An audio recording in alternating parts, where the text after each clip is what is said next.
पल मुझे चाहे चुम्मा, पल मुझे चाहे चुम्मा, पल मुझे चाहे चुम्मा, पल मुझे चाहे चुम्मा।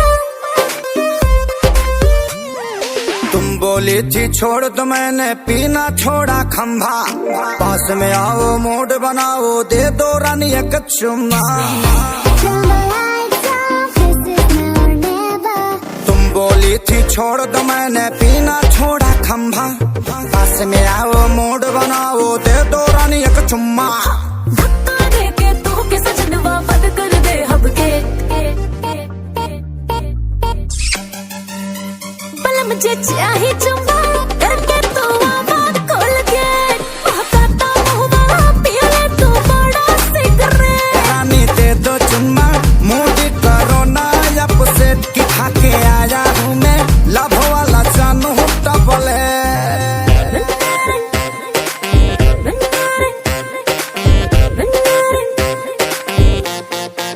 चल हट।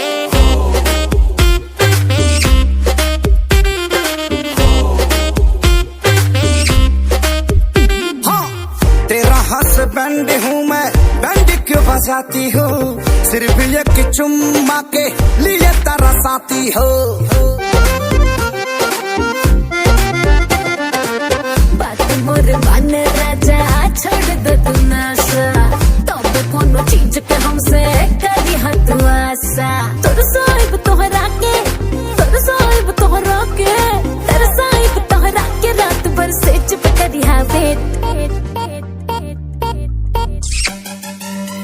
पल मुझे चाहे चुम्मा करके तू आवाज खोल के, महकाता मुहवा पिया ले तू बड़ा सिगरेट। हम कहते दो चुम्मा मूड करो ना या पसेट की खा के आया हूँ मैं लव करे वाला डबल।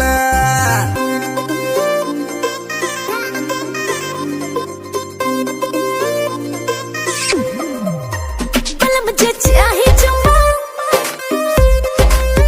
पल मुझे चाहे चुम्मा।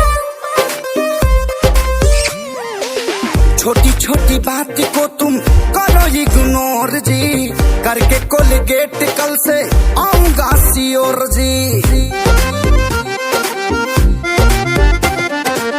स्वीट स्वीट बात करके छुआ जो निकाल हो, सोना सजनवा आज गली नहीं ताल हो। वादा करो हजी वादा करो, वादा करो कॉल से नहीं घरे आई बाले। पल मुझे चाहे